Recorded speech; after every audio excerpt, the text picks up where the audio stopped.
Dapur Sehat Roja, meracik makanan lezat menjadi sehat. Kesembuhan itu binillah, atas izin Allah Subhanahu wa taala. Bismillahirrahmanirrahim. Assalamualaikum warahmatullahi wabarakatuh. Alhamdulillah wassalatu wassalamu ala Rasulillah wa ala alihi wa sahbihi wa man wala amma ba'd. Kaum muslimin rahimani wa rahimakumullah, para pendengar dan pemirsa Roja dimanapun Anda berada. Kita panjatkan segala puji syukur kita kepada Allah Subhanahu wa taala yang telah melimpahkan kurnia-Nya kepada kita, memberikan kepada kita kesempatan, kesehatan sehingga di hari ini kita kembali bertemu. Kemudian salat serta salam semoga selalu senantiasa Allah curahkan kepada junjungan kita Nabi besar Muhammad SAW, kepada para keluarganya, kepada para sahabatnya, kepada para tabi'in, tabi'in dan seluruh pengikut-pengikutnya yang senantiasa istiqomah di dalam menampaki sunnahnya hingga di yaumul qiyamah. Dan adapun kemudian daripada itu, maka pengobatan timur dan barat ini memiliki sisi sudut pandang yang berbeda. Dikarenakan sejarahnya, dikarenakan cara berpikirnya, dan dikarenakan dasar dan pola pikir yang berbeda, maka menghasilkan sesuatu yang berbeda pula. Ya, di mana terkadang pengobatan tradisional yang dikatakan pengobatan yang hanya mengembangkan pengobatan dari sisi ilmiah alamiah, ya. Ini dia lebih ke arah memperhatikan karakteristik. Di dalam pengobatan dia lebih memperhatikan karakteristik, baik karakteristik tubuh manusia itu sendiri, kemudian karakteristik tanaman atau obat yang hendak digunakan, obat itu sendiri yang hendak digunakan untuk pengobatan. Maka terlebih dahulu para pengobat klasik itu seharusnya seorang pengobat tradisional atau pengobat klasik, ya, maka hendaklah mereka memperhatikan dan mengetahui tabiat. Di mana tabiat manusia itu ada dua. Yang pertama adalah tabiat bawaan, ya, yang memang dia sendiri memiliki tabiat tersebut. Yang kedua adalah tabiat kebiasaan yang terkadang dipengaruhi oleh lingkungan dan kebiasaan dia setiap hari, maka kebiasaan disebut sebagai tabiat kedua, ya. Dan kedua tabiat ini sangat diperhatikan oleh para pengobat atau oleh para penyehat. Begitu pula dengan alam dan lingkungan. Alam dan lingkungan. Tentunya di semua alam itu akan menunjukkan sesuatu yang perbedaan, suatu perbedaan. Setiap orang yang tinggal di sebuah tempat atau sebuah negara manapun, maka dia memiliki perbedaan dengan orang yang tinggal di daerah yang lain, ya. Suatu contoh, misalkan seseorang yang tinggal di puncak gunung, ya, atau di lereng-lereng bukit yang hawanya sejuk, hawanya dingin, hawanya segar, ya, segarnya segar sejuk. Tentu mereka menginginkan makanan-makanan yang bisa menjaga kehangatan tubuhnya. Sementara orang-orang yang hidup di pantai atau orang-orang yang hidup di negara yang panas, di daerah yang panas, di tempat yang panas, ya, maka mereka membutuhkan minuman-minuman atau makanan-makanan yang bisa mempertahankan rutubahnya, mempertahankan pertahanan tubuhnya agar dia bisa menandingi atau mengkantar atau menjaga diri dari serangan penyakit-penyakit yang datang dari luar. Dikarenakan Al-Imam Ibnu Qayyim Al-Jauziyah menyebutkan bahwasanya penyebab penyakit itu ada dua. Penyebab penyakit itu ada dua, yakni penyebab penyakit yang datang dari dalam diri kita sendiri, dari dalam, dan yang kedua adalah penyebab penyakit yang datang dari luar, ya. Adapun penyebab penyakit yang datang dari dalam adalah bentuknya emosi, seperti marah, khawatir, cemas, kangen, rindu, cinta, takutan, kesedihan. Itu akan bisa menyebabkan penyakit, ya. Hal ini manakala hal tersebut memenuhi dua persyaratan, yakni yang pertama dia ekstrim, ketakutan yang ekstrim, marah yang ekstrim, kesedihan yang ekstrim, ya. Kemudian kegembiraan yang ekstrim atau tertawa berlebihan yang ekstrim. Maka hal ini juga bisa menyebabkan penyakit, ya. Ini yang pertama. Yang kedua adalah terus-menerus, sedih terus-menerus, khawatir terus-menerus, cemas terus-menerus, gitu. Kemudian takut terus-menerus. Ini pun akan mengakibatkan penyakit atau menyebabkan penyakit. Ini penyebab penyakit pertama, ya, yang dibagi menjadi dua arah. Yang kedua adalah penyebab penyakit yang datang dari luar, yang orang sebut dengan angin luar. Ya, maka dua penyakit ini disebut sebagai yang pertama angin dalam, yang kedua angin luar. Dua-duanya disebut sebagai angin. Meskipun dalam kedokteran barat tentunya tidak disebut sebagai angin.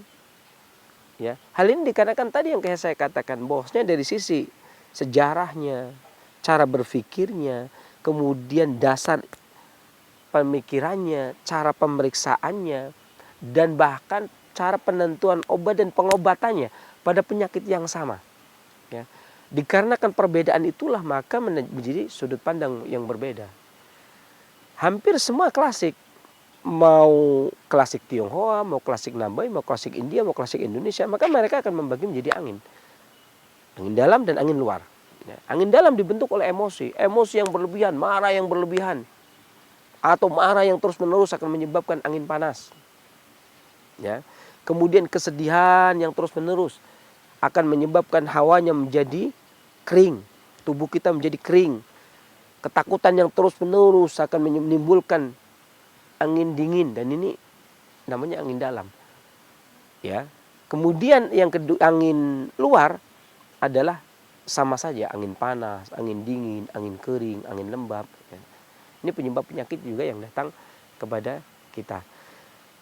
Dan di negeri kita itu sendiri juga masuk angin itu hampir sudah bisa dikatakan menjadi budaya, sudah bukan penyakit lagi. Ya. Sampai saya teringat ada sebuah tesis yang dipertahankan di sebuah perguruan negeri, perguruan yang tua, memiliki nama yang tua juga, perguruan tinggi yang lama di negeri kita ini dan memiliki nama yang tersohor. Di sana dia mempertahankan tesis judulnya Masuk Angin di dalam Kebudayaan Jawa. Jadi masuk angin sudah bukan penyakit lagi, tapi sudah menjadi budaya. Ya, sehingga istilah pengobatan masuk angin dengan cara kerokan, ya, ini mengobati masuk angin dengan cara kerokan adalah pengobatan yang murah dan romantis. Ya. Nah, di pembahasan poin angin ini kita tidak membahas tentang angin dalam, yang marahnya, yang sedihnya, yang khawatirnya, yang cemasnya. Akan tapi yang hendak kita bahas adalah angin luar. Ya. Yang angin luar itu kemudian timbul masuk ke dalam tubuh dikarenakan pertahanan tubuh kita yang tidak kuat. Ya. Seperti lemahnya paru, energi vital kita, pertahanan energi vital kita tidak kuat sehingga jebol masuk angin, atau orang kehujanan dan lain sebagainya, kedinginan dan sebagainya, sehingga timbul masuk angin, kemudian jatuh sakitlah dia, flu, batuk, pilek, masuk angin. Nah, ini yang saya maksud itu adalah penyakit masuk angin yang seperti ini, ya, yang kemudian dikatakan menjadi budaya. Ya. Maka kerokan menjadi budaya, masuk angin menjadi budaya, ya. Maka pengobatannya pun menjadi budaya. Ada kalanya orang menggunakan wedang jahe, masa tiap hari minum wedang jahe, masa tiap hari kerokan, ya kan, masa tiap hari kemudian ngunyah kencur dan lain sebagainya. Ini berbagai macam dan banyak sekali pengobatannya dan efektif semua. Entah itu kerokan, entah itu minum jahe, ya, entah itu makan kencur dikunyah, ya. Ini efektif semua. Nah, pada kesempatan kali ini dari Dapur Sehat Roja, saya ingin memberikan tips kepada para pendengar dan pemirsa sekalian. Tip ini adalah tips yang soft karena tidak semua orang bisa minum jahe, tidak semua orang bisa ngunyah kencur, ya, tidak semua orang bisa dikerok. Gitu. Saya akan memberikan tips dan saya sudah siapkan di Dapur Roja. Mari kita bersama ke Dapur Roja untuk membuat formula atau ramuan obat atau jamu untuk mengatasi gangguan masuk angin. Mari kita. Para pendengar dan pemirsa Roja dimanapun Anda berada, dari Dapur Roja kita memberikan tips ini tentang gangguan masuk angin. Dan biasanya gangguan masuk angin ini kerap sekali diderita pada saat musim-musim tertentu, ya, terutama musim penghujan. Kalau boleh dibilang musim itu dibagi menjadi 4, hampir seluruh negara dibagi musim itu menjadi 4, maka seringnya musim kering itu jatuh pada bulan Ramadan, bulan Syawal, bulan Dzulqa'dah. 3 bulan pertama musim kering. Musim kering adalah musim gugur. Musim gugur adalah musim menuai buah, tanaman, padi dan seterusnya. Dan di musim kering ini biasanya kalau seseorang terkena angin kering itu bukan yang saya maksud, bukan itu. Kemudian masuk kering, kemudian masuk musim dingin dari bulan Dzulhijjah. Ya. Kemudian bulan Muharram, kemudian bulan Safar. Nah, 3 bulan di musim dingin ini terkadang orang terkena gangguan batuk, pilek. Ini juga namanya masuk angin. Setelah musim dingin kemudian masuk musim semi. Ini dimulai dari Rabiul Awal, karena Rabi itu sendiri artinya musim semi. Maka dari Rabiul Awal, kemudian Rabiul Tsani, ya. Kemudian Jumadal Awal atau kemudian Jumadal Akhir atau Jumadal Tsani. Ini musim musik masuk musim semi. Rabiul Awal, kemudian Rabiul Tsani atau Rabiul Akhir. Kemudian Jumadal Awal. Ini masuk musim semi. Masuk musim semi ini masuk hujan turun, kemudian tumbuh-tumbuhan mulai tumbuh. Ini juga orang gampang masuk angin. Ya. Selain hawa udara, terkadang seseorang yang berdiam diri di tempat yang ventilasinya buruk, di tempat yang tidak ada hawa udara, di tempat yang pengap dan lembab, hal itu juga bisa menyebabkan masuk angin. Atau kecapean, kelelahan, tidur terlalu malam, ya, kerja terus. Memang hari ini sudah merdeka ya, tetapi dulu ada Romusa, ada Rodi, tapi kerjanya siang, malamnya untuk istirahat. Tapi sekarang meskipun nggak ada Romusa, nggak ada Rodi, tapi kerjanya sampai malam, sehingga orang pun masuk angin. Saya memiliki tips yang bagus, karena tips ini bagi orang yang gangguan lambungnya juga ada masalah, juga nggak ada masalah. Artinya dia bisa tahan juga. Saya menyiapkan serai, ini banyak, serai ini banyak sekali saya siapkan. Ini namanya wedang serai. Ya, ini kita didihkan airnya. Wedang serai ini. Ini wedang serai ini kita bikin bolehlah bikin 10 batang serai, kemudian direbus airnya itu sekitar 1 liter itu ya. Lalu 9 atau 7 itu airnya sekitar 4 gelas itu. Ini ngerebus serai. Ini untuk gangguan masuk angin yang terutama masuk angin dikarenakan angin dingin, dikarenakan cuaca. Ya. Ini sudah hampir masuk musimnya, ya, ini musim bulan Rabiul Awal. Ini kita perbanyak saja. Boleh menggunakan gula aren, boleh juga menggunakan gula merah.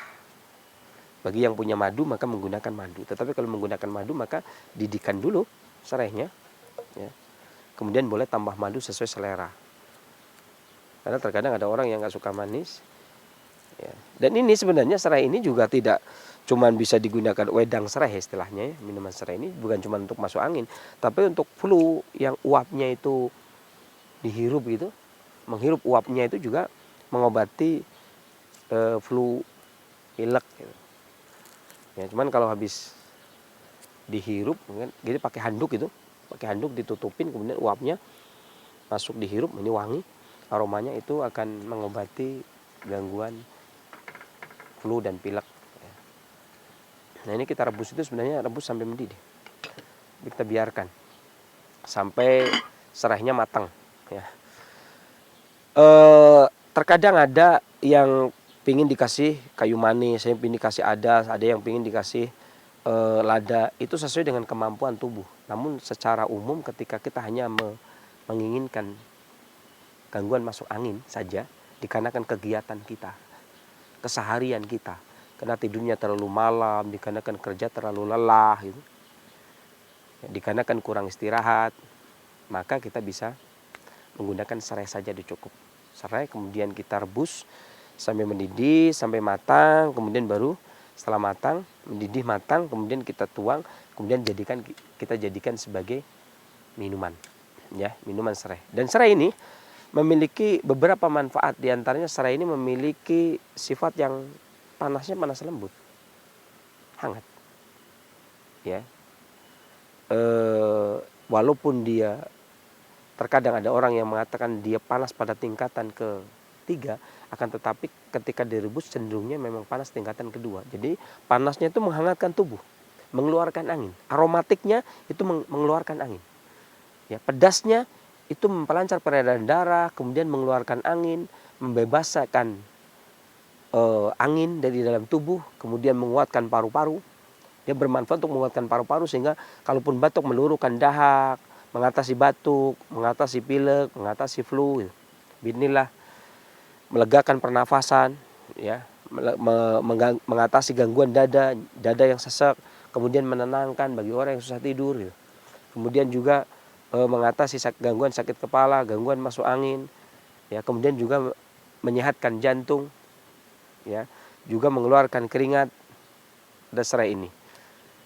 Dan kita tidak perlu terlalu banyak formula kalau untuk mengatasi gangguan masuk angin ini. Dan serai ini di samping dia soft, lembut, sehingga perut pun bisa menerima. Bagi orang yang tidak cocok pada jahe, maka bisa menggunakan serai.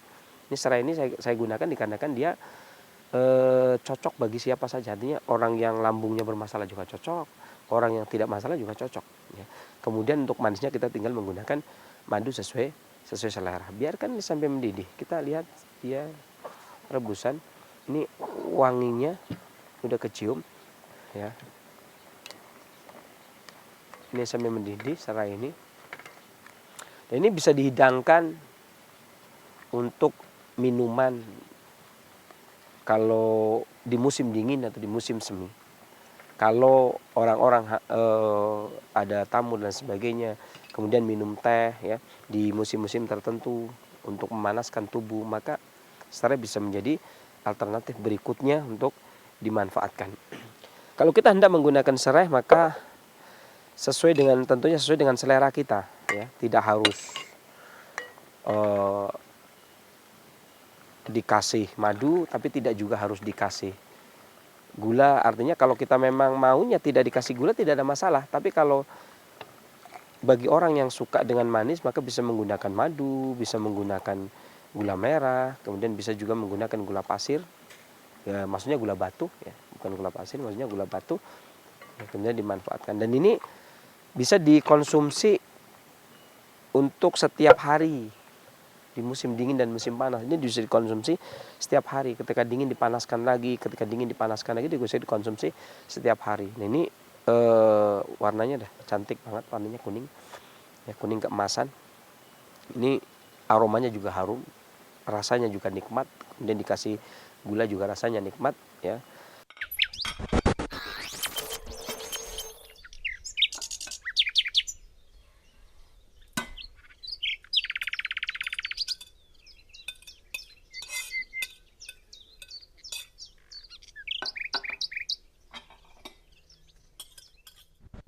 Maka mudah-mudahan tips sehat dari Dapur Roja ini mudah-mudahan bisa memberikan manfaat bagi kesehatan kita, terutama untuk menghadapi musim dingin dan mengatasi masuk angin, ya. Mudah-mudahan bermanfaat bagi kita semua, dan kesembuhan dari Allah Subhanahu wa taala. Kekurangan dari saya akhiri bila taufiq wal hidayah. Alhamdulillah alamin. Wassalamualaikum warahmatullahi wabarakatuh. Dapur Sehat Roja, meracik makanan lezat menjadi sehat. Kesembuhan itu biidznillah, atas izin Allah Subhanahu wa taala. Bismillah, assalamualaikum warahmatullahi wabarakatuh.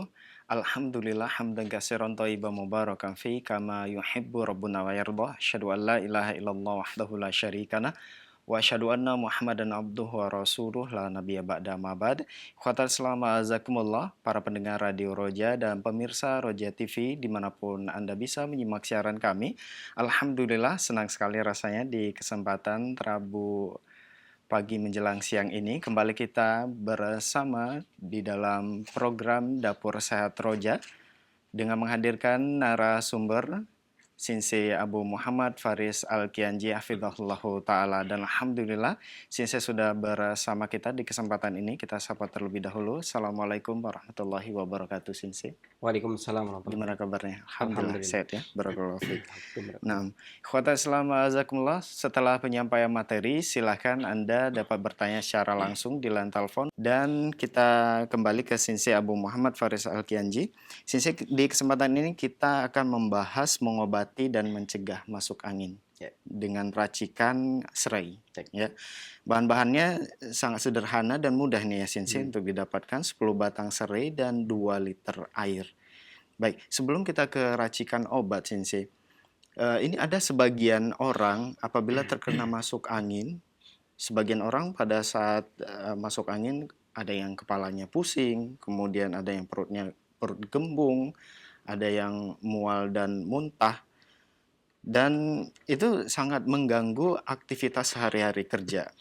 Ya, dan sebenarnya gejala awal dari seorang masuk angin itu seperti apa, Sensei, dan penyebab secara klasik itu bagaimana? Baik, terima kasih. Nah. Bismillahirrahmanirrahim. Assalamualaikum warahmatullahi wabarakatuh. Waalaikumsalam. Alhamdulillah wassalatu wassalamu ala Rasulillah wa ala alihi washabbihi wa man wala amma ba'd. Jadi sebenarnya kalau boleh dibilang masuk angin ini, saya pernah menemukan sebuah tesis untuk S2 ya, di Universitas Gadjah Mada. Ada seorang yang menulis tesis tentang dia diberi judul Masuk Angin dalam Budaya Tradisional Jawa. Jadi masuk angin ini boleh dibilang sudah merupakan budaya, ya, penyakit budaya. Dan mengatasinya yang merupakan budaya kesehatan. Ya. Terkadang ada beberapa sisi perbedaan ya, sudut pandang ketika misalkan masuk angin dari dunia kesehatan klasik dibanding dengan dunia kesehatan yang lain, karena terkadang di beberapa metode pengobatan yang lain masuk angin itu yang nggak ada, gitu ya. Tapi justru dalam pengobatan klasik ini masuk angin ini ada.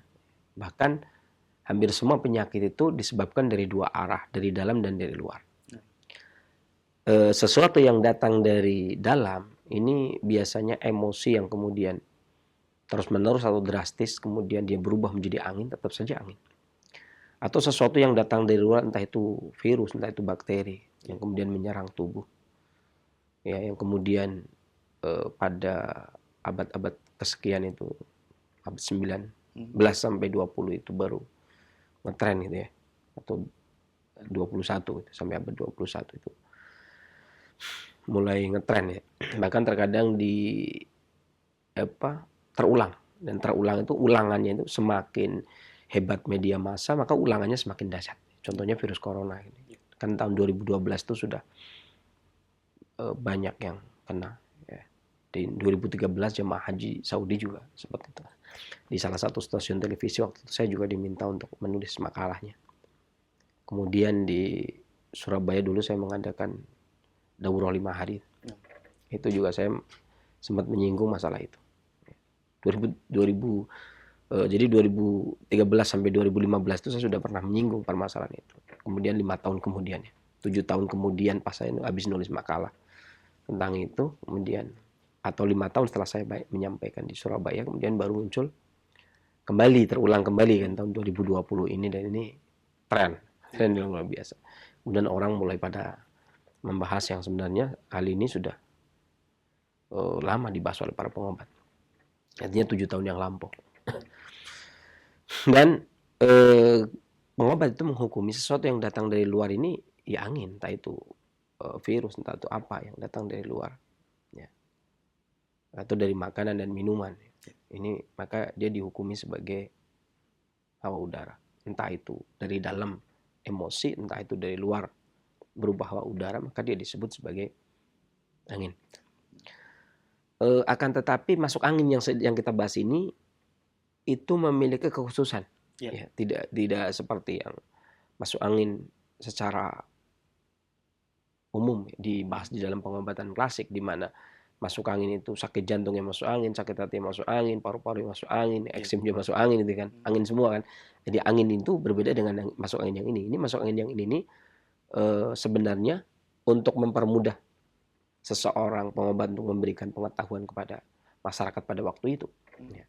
Di mana pertahanan tubuh yang lemah, ya kan, entah itu dia naik mobil kemudian pertahanan tubuh lemah kemudian mual-muntah gitu kan, maka dibilang masuk angin.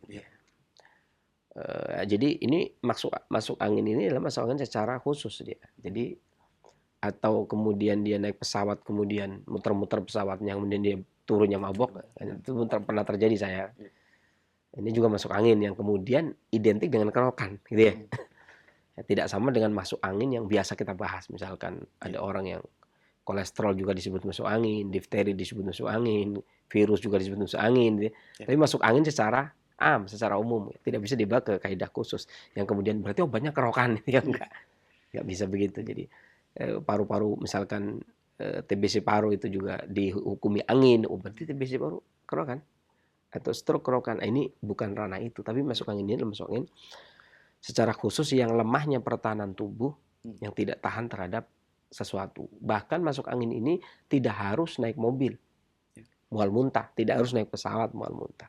Bahkan terkadang seseorang berada di dalam kamar di suhu ruangan yang tertutup, ya, ruangannya lembab tertutup, itu pun di kepala bisa berat, nggak ada ventilasi, ya, itu pun bisa masuk angin.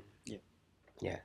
Bahkan kadang-kadang aneh ajibnya masuk angin yang ini, yang khusus ini, ada orang yang naik mobil masuk angin, misalnya dari Jawa ke Jakarta, itu mabok. Berapa kali dia muntah. Tapi kalau naik motor, kan itu kena angin tuh. Harusnya kan kalau yang mau masuk itu malah itu, ini malah bukan masuk angin, tapi angin lewat gitu ya. Dia bisa sampai nggak mabok. Bahkan saya punya teman, itu kakak beradik itu memang nggak tahan mabok. Dia orang Purworejo. Jadi dari Purworejo itu dia naik, kakak beradik itu naik motor. Itu dari Purworejo sampai ke Jakarta, sampai Bekasi. Itu dia naik motor. Dan mereka nggak tahan. Naik mobil ya mabok.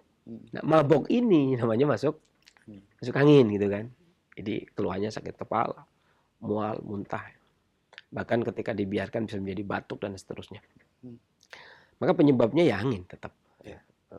Ada beberapa hal yang sering jadikan dasar sebagai bahwasanya orang tersebut masuk angin ini seringnya akrab adalah angin dan dingin. Ketip angin kemudian dingin. Misalkan angin dingin itu ya kayak hujan-hujanan, kehujanan. Bukan hujan-hujanan, kalau hujan-hujanan enggak. Biasanya kalau hujan-hujanan memang udah siap kan dia mau hujan-hujanan. Tapi kehujanan, sedikit saja dia kehujanan kena gerimis, pulangnya pusing, mual. Ini angin dingin. Kalau angin dingin ini biasanya gejalanya ya kurang keluar keringat. Nafasnya dari hidung. Pilek kadang pilek kayak gini. Musim kehujanan kan begitu tuh. Pilek bening dari hidung, kemudian disertai dengan batuk. Kan biasa begitu tuh. Habis kehujanan tuh batuk, pusing, sakit kepala gitu ya. Kemudian tidak menyukai angin dingin. Jadi kena angin ya dia nggak tahan. Ini namanya masuk angin yang terkena angin dingin. Atau terkadang batuk dengan suara yang berat, tidak jelas dan ludahnya bening. Atau terkadang pada saat menjelang kesembuhannya itu biasanya buang air besarnya mencret. Atau pada saat masih parah itu juga buang air besarnya mencret. Namanya kedinginan masuk angin. Kemudian dia pusing, ya, demam badannya kan itu ya. Lehernya juga kaku, sakit kepala dengan pusing, suaranya paru, bahkan kadang-kadang suaranya hilang. Bahkan bisa yang lebih parah itu semua badan nyeri, pegel semua. Ya ini biasanya pengobatannya tetap mengeluarkan angin. Selain tadi serai itu efektif digunakan karena serai ini memiliki rasa yang pedas dan sifat yang hangat. Jadi pedas itu bermanfaat untuk mengeluarkan angin. Bahkan semua pengobat itu sepakat angin yang ini ya maksudnya. Bukan angin yang dimaksud adalah kalimat lain. Misalkan ada seseorang yang darah tinggi dihukumi angin, kolesterol angin lembab itu ya. Bukan itu maksudnya, tapi angin maksudnya adalah angin pertahanan tubuh yang melemah. Gitu. Maka bahan obat yang dianjurkan ya tadi seperti serai. Karena serai itu hangat, pedas itu mengusir angin. Karena obat pengusir angin itu aromatik atau pedas. Aromatik untuk mengusir angin panas, karena aromatik itu sifatnya dingin. Atau pedas untuk mengusir angin dingin. Makanya kayak tadi serai itu cocok. Ya. Atau minyak permin, atau lada, atau adas, serai, jahe, gitu. Ya, jahe segar, kemudian juga daun bawang, ya, telur ayam pedas, gula, bit merah, kemudian juga cabai. Ya. Ini juga efektif digunakan atau untuk mengeluarkan angin ini efektif. Entah itu penggunaannya, kalau dari sisi minuman itu berarti jahe dibikin minuman, lada dibikin minuman, serai dibikin minuman gitu ya. Atau kalau masakan telur itu telur pedas gitu ya. Iya. Telur pelada sama cabai pedas, paprika, atau kemudian sop pedas itu kan. Itu juga efektif. Makanya biasanya orang kalau dalam perjalanan itu naik mobil, kemudian dia berhenti di rest area kan. Kalau dulu tol itu belum jadi biasanya di Sukamandi tuh kalau kita ke Jawa. Itu yang pertama kali diserbu itu yang panas pedas pasti. Iya kan? Biasanya mereka makan mie panas pedas, entah itu bakso, entah itu mie yang pakai kap-kap itu, mereka serang. Pokoknya yang penting pedas ya. Dan bisa menghangatkan tubuh. Bisa menghangatkan tubuh, pedas kemudian dihilangkan itu tadi. Jadi padahal terus mobilnya biasanya yang lebih memabukkan adalah mobil ber-AC daripada mobil yang tidak ber-AC. Padahal yang tidak ber-AC itu justru angin dari luar itu masuk lebih kencang gitu. Lebih kencang ya. Justru dia nggak masuk ketika angin kencang, dibuka jendelanya gini kan. Ini malah nggak mabok. AC matikan gitu ya. Ini justru ketika anginnya nah ini saya katakan tadi, bisa jadi dalam keadaan tertutup, tidak ada ventilasi. Maka ini juga bisa menimbulkan masuk angin, pertahanan tubuh menjadi lemah. Itu ma'ruf itu, mau orang kaya mau orang miskin ya, kadang-kadang di mobil itu di AC rumah tahan, tapi AC kendaraan itu tidak tahan. Banyak kadang-kadang dibela-belain motor itu dibikin penutup kayak mobil itu ya. Sebenarnya kadang-kadang bukan karena dia nggak punya mobil, dia punya mobil juga. Asik pakai motornya itu kan. Jadi kadang-kadang keluarga itu ada orang yang punya mobil tapi anak-anaknya masuk angin, muntah-muntah terus. Padahal jaraknya cuman Bekasi Cilengsi, Bekasi daerah Jakarta yang dekat itu. Jadi yang seperti itu minumannya itu. Ya harusnya dia sebelum jalan dia minum itu dulu. Serai, dalam perjalanan serai. Makanya macam-macam orang kemudian menggunakan ya permen cabai lah, atau permen rujak lah, permen asem lah, macam-macam. Kemudian jahe. Nah, efektif ini mabuk-mabuk masuk angin seperti ini tuh, apalagi kehujanan, maka serai, jahe. Tapi kalau makanannya pedas, entah itu sop pedas, entah itu telur goreng pedas, ya kan? Yang penting bisa mengeluarkan angin tersebut.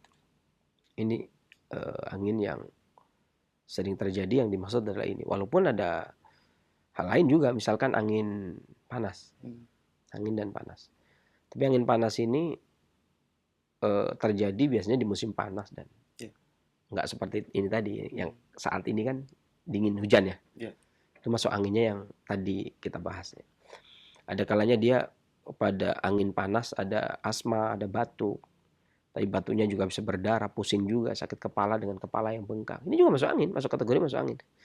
Sakit kepala, pusing juga, mata tidak tahan cahaya, silau.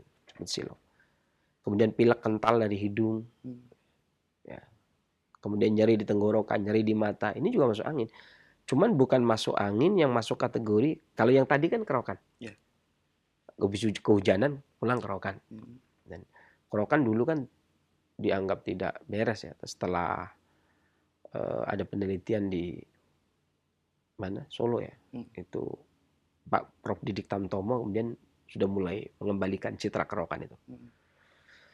Karena ada profesor dokter ya, Prof Dr. Didik Tamtomo yang meneliti tentang kerokan. Kemudian kerokan mulai diterima.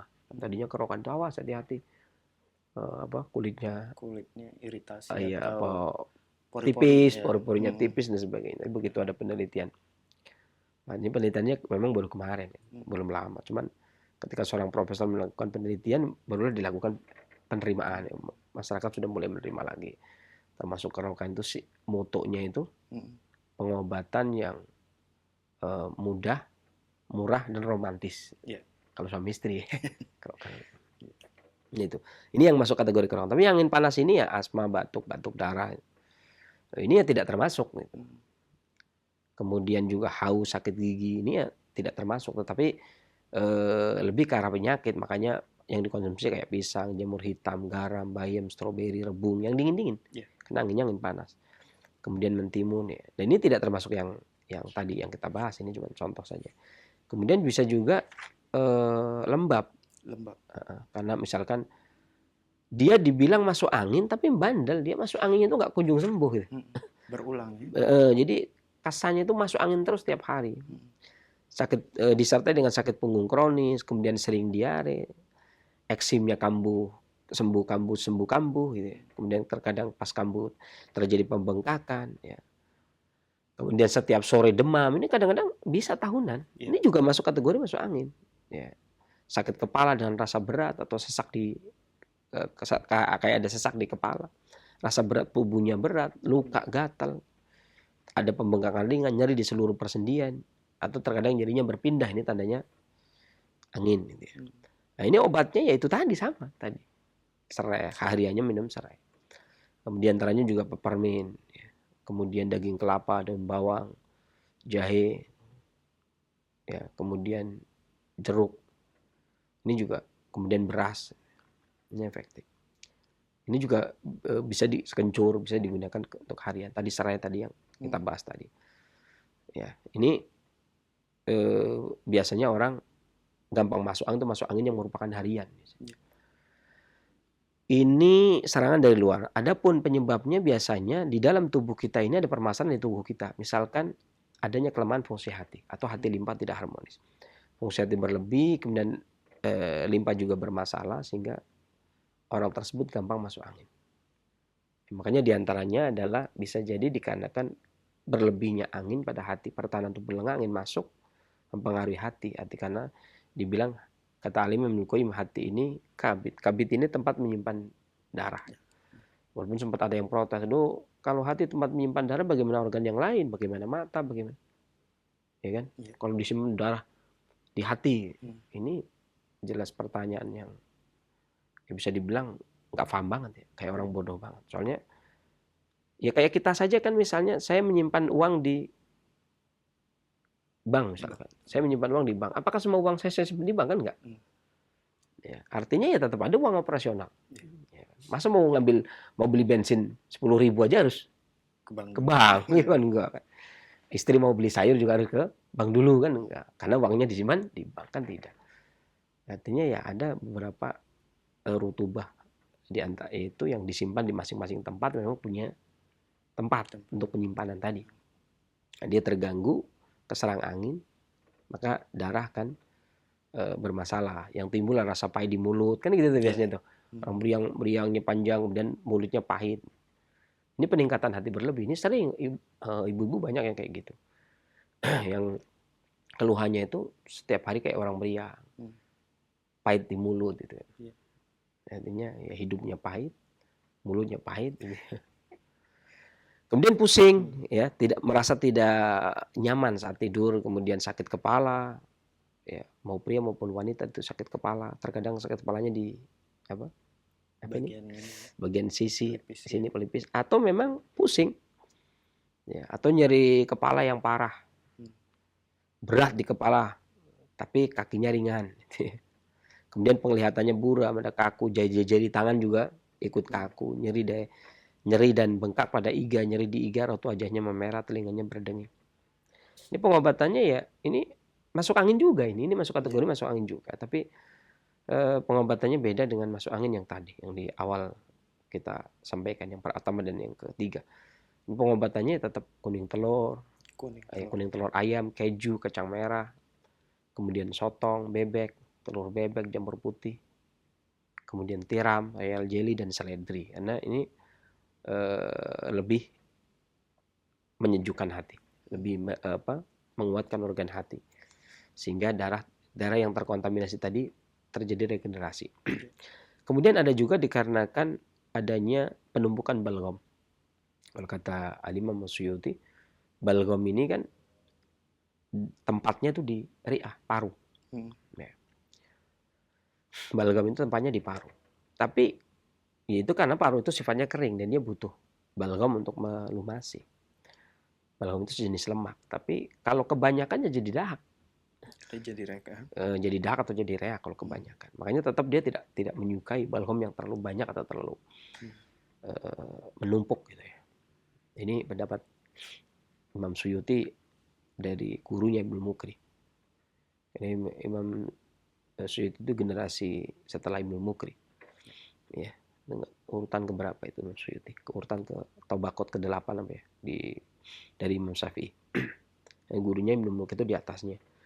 Ini pendapat ini adalah pendapatnya Ibnu Muqri yang kemudian diambil oleh Imam Suyuti di dalam kitab Ar-Rahmah fi Tiqal Hikmah.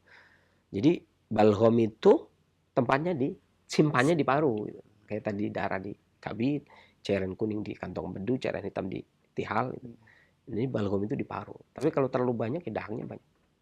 Ya. Dan kalau belum dikirim masih di perut, ya nggak nafsu makan, perutnya kembung.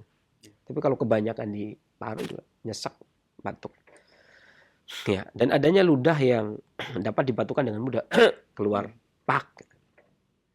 Ini kelembapan, namanya timbunan ludah. Artinya timbunan rutubah pada paru. Atau adanya ludah yang putih atau pusing, bikin pusing. Pada wanita itu keputihan yang berat, batuk terus menerus. Bahkan pada wanita saat hamil pun batuknya lebih panjang, sehingga gerak janin lebih. Sakit kepala, pusing, atau kadang membuat lemahnya perut karena urusan ludah tadi, cegukan, nyeri dada, kembang terengah-engah, ini juga masuk kategori masuk angin. Kemudian ngantukan, banyak tidur. Kemudian haidnya, kalau pada wanita haidnya tidak tertahan. Pada pria itu banyak tidur, tapi pada wanita nggak bisa tidur. Dan ludahnya putih encer, dapat dibersihkan dengan dari tenggorokan dengan mudah. Gitu. Kemudian cenderungnya mual di pagi hari. Ya. Dan pada wanita, ini pada wanita nih ya, ini namanya sindrom kelembapan ludah. Artinya penumpukan balgam di perut. Ini pada wanita pada waktu hamil, ngidam. Pada waktu hamil ngidam, kan mabok juga kan, dikerok juga nggak merah. Ini obatnya sama tadi, serai, ya. Boleh ditambah dengan daging kelapa, kurma, lada hitam, lada putih, jahe segar, terutama jahe ya. Dan apa-apa yang dia suka, yang dia inginkan. Biasanya kan emosinya tidak stabil, sehingga dia menginginkan sesuatu, ya kan. Tidak ada mangga muda, diminta mangga muda. Oke, karena emosi yang tidak stabil. Begitu ada, dia jadi nggak mood, cari yang lain. Kok mudah banget ada. Ya, makanya dulu saya biasanya ibu-ibu itu kan kalau hamil tuh boleh dibilang prosentase ngidamnya itu kan lebih besar daripada tidak ngidam. Banyak permintaan. Dan saya dulu sama istri juga, istri ngidam. Artinya tapi saya bilang, seorang istri pengobat itu ya kalau ngidam jangan yang rendahan begitu. Mangga muda di saat nggak ada mangga muda itu ya, atau kedondot, itu mah udah biasa, sesuatu yang biasa, sepele. Jadi ngidamnya seorang istri pengobat itu harus luar biasa. Belum pernah ada pada pengidam-pengidam lain. Istri saya apa itu? Tidak punya keinginan sama sekali. Jadi dia nggak punya keinginan gitu ya. Kan orang lain kan ngidam pingin ini, pingin itu, pingin ini, pingin itu ya. Kalau yang luar biasa adalah ngidam tapi dia tidak ingin. Biasa-biasa saja. Itu. Ya, alhamdulillah begitu juga. Akhirnya begitu juga. Jadi ngikut juga. Tapi kalau orang-orang umum ya kalau ngidam ingin ini, ingin itu ya biasa lah.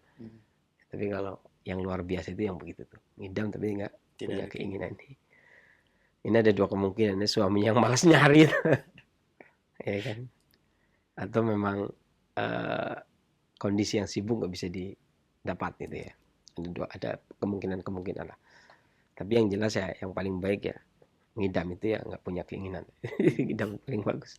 Ini bagi ibu-ibu ini, kalau yang tersinggung jangan diambil kalimat ini. Ngidam kok nggak punya keinginan. Ya, tapi ada juga yang ngidam nggak punya keinginan. Saya punya teman di Karangkandil dulu, Cilacap. Kalau istrinya hamil, dia yang ngidam. Jadi suaminya yang ngidam. Jadi istrinya itu sama sekali nggak punya keinginan apa-apa. Ya suaminya yang pingin mangga muda lah. Kan dia cari sendiri, orang dia nggak hamil ya. Ya kan? Dia pingin mangga, dia pingin dondong, dia pingin rujak. Dia cari sendiri dah. Salah, asik juga. Kalau bisa begitu ya. Kalau bisa begitu. Jadi kalau istrinya hamil itu kan, dia nggak punya keinginan apa, suami yang pengen kan suami bisa keluar kemana saja. Gitu.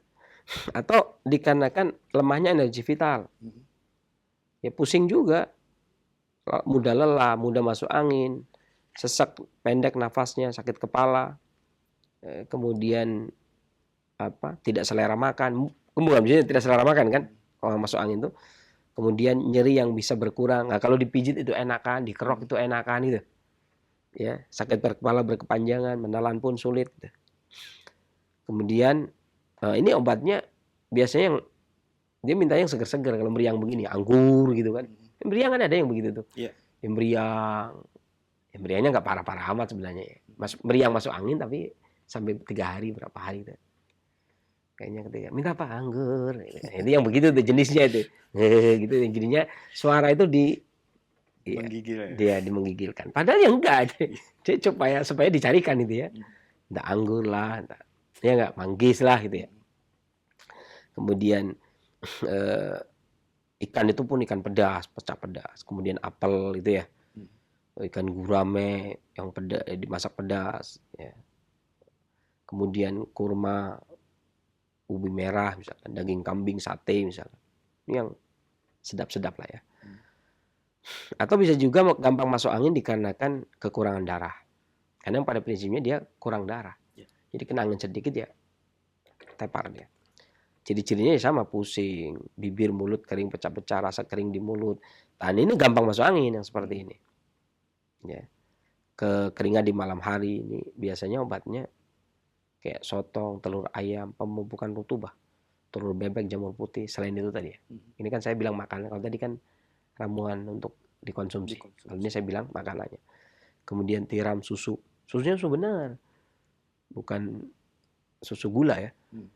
Ikan, anggur, hati sapi, jamur putih, telur bebek, daging sapi, kemudian ceri, kerang darah, kemudian apa itu yang bulat-bulat? Buah longan itu apa? Kelengkeng. Ya, kelengkeng. Ya, kemudian lengkeng juga. Kemudian susunya susu sapi, susu kambing itu. Jangan susu gula. Atau bisa juga dikarenakan kelemahan energi. Ada karena kurang darah, ada karena kurang energi. Terutama pada ginjal. Sehingga yang timbul adalah pusing, gampang lelah, kemudian sakit kepala seperti ada bola di dalam kepala, sakit kepala seakan-akan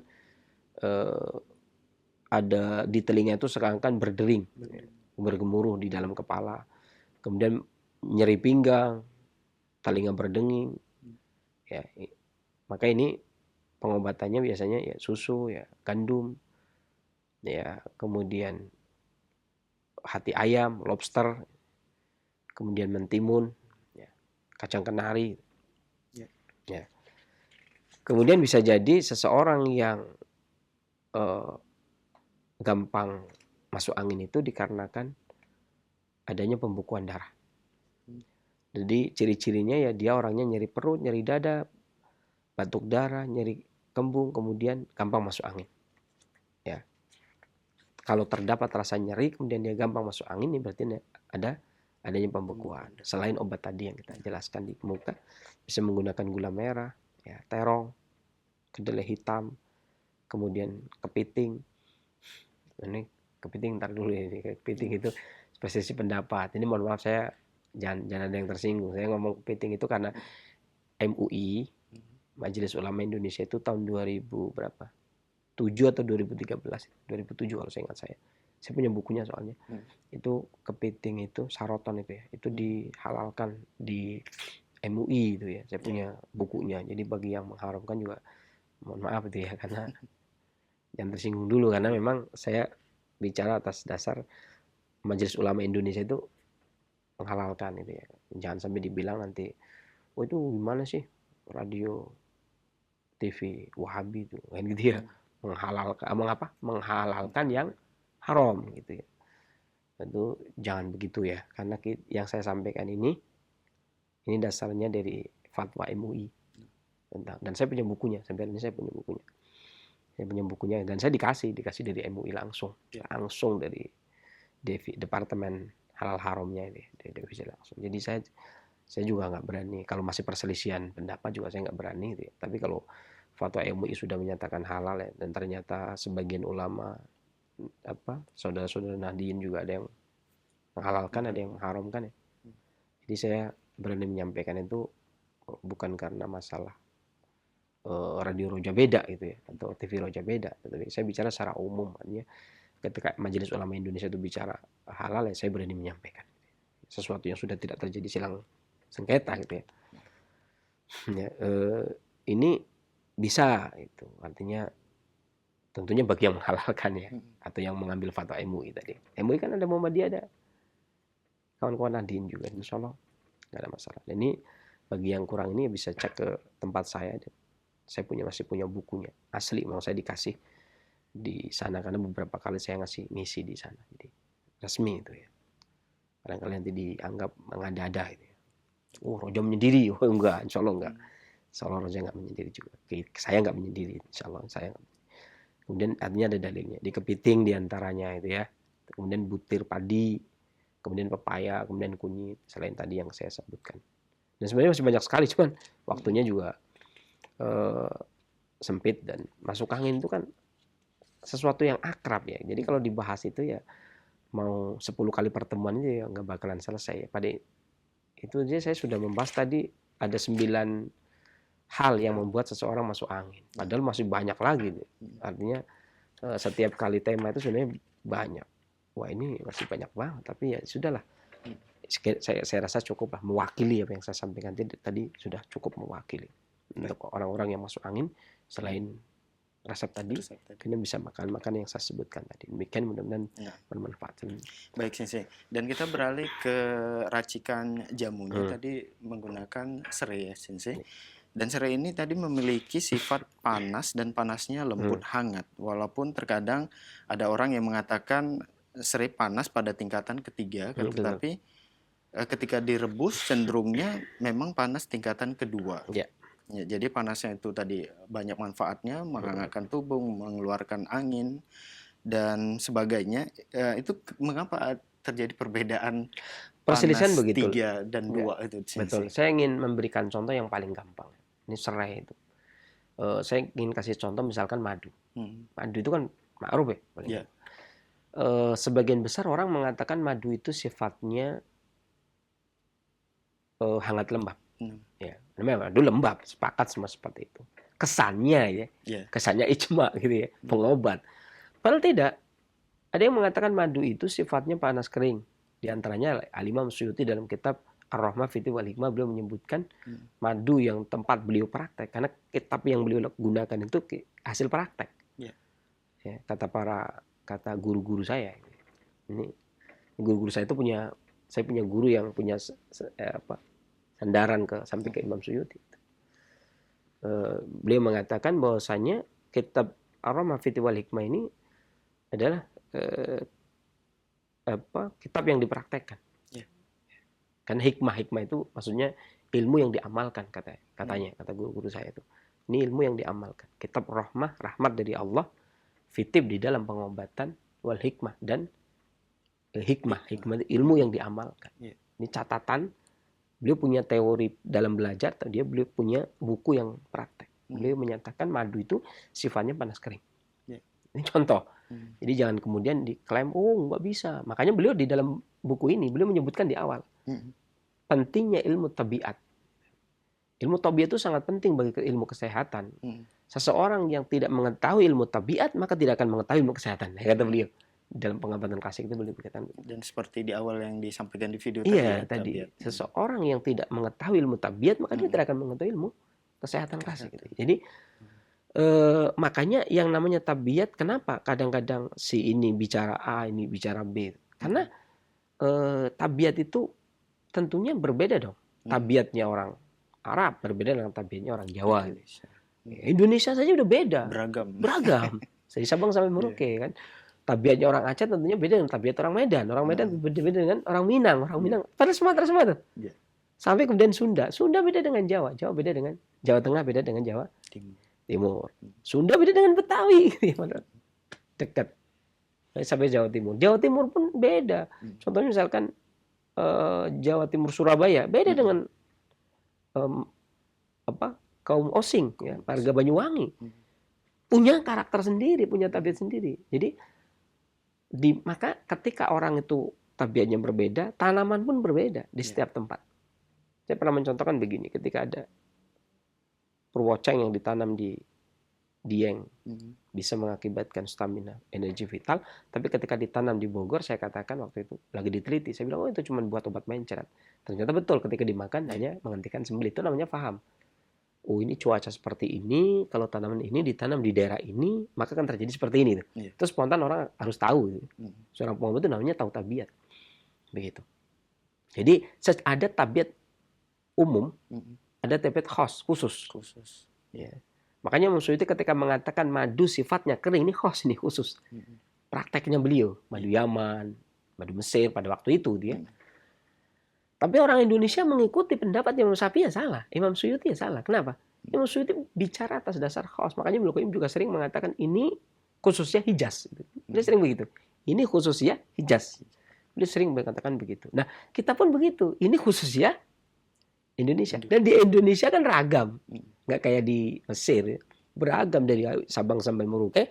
Itu terjadi perbedaan pendapat. Makanya saya katakan tadi, akar alang-alang itu terjadi perbedaan pendapat. Tergantung akar alang taruh di mana. Sama-sama Jawa Tengah pun di atas permukaan laut. 1 meter di atas permukaan laut sampai berapa? 700 di atas permukaan laut. Misalkan. Ya beda. Serai yang ditanam di 700 di atas permukaan laut dengan yang 1 meter di atas permukaan laut. Ya beda. Karakteristiknya kan itu. Iya. Ini makanya saya punya buku tabiat bahan obat. Tapi nggak dicetak. Belum dicetak maksudnya, nggak dicetak. Saya menulis begitu. Jadi tanaman ini asalnya dari mana, tumbuhan ini karakternya bagaimana, dan dia ditanam di atas permukaan laut dari jarak sekian sampai sekian. Artinya kita memberikan penjelasan detail. Tanaman ini ditaruh di sekian di atas permukaan laut sampai sekian. Yeah.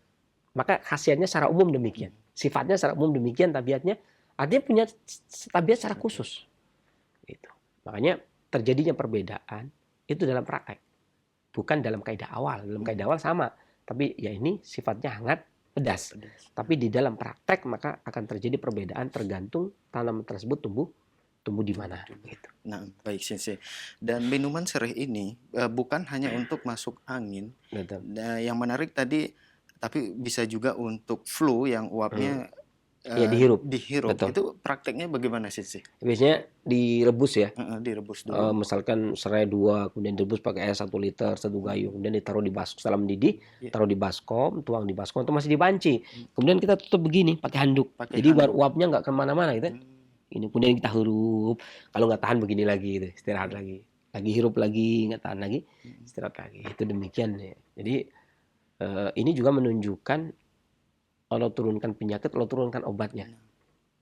Ya kan? Ini bukti kekuasaan Allah juga. Artinya di mana tumbuh tanaman di situ, dibawa ke tempat lain tidak dikenal gitu ya. Oh ini beda. Seperti itu. Sekiranya semua tanaman sama, maka orang masak kare bahaya. Kenapa? Karena dalam kaidah kedokteran Cina kuno, cengkeh nggak boleh ketemu sama kunyit.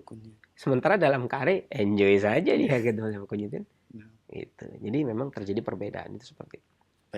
Baik Sensei, jazakallah khairan atas penjelasan yang sangat bermanfaat sekali di kesempatan ini. Dan ikhwatal Islam azakumullah, saatnya kami membuka sesi tanya jawab. Silakan bagi Anda yang ingin berkonsultasi secara langsung berkaitan dengan kesehatan ataupun keluhan penyakit. Pertanyaan melalui pesan singkat di kesempatan ini yang sudah masuk. Assalamualaikum warahmatullahi wabarakatuh, Sensei. Waalaikumsalam.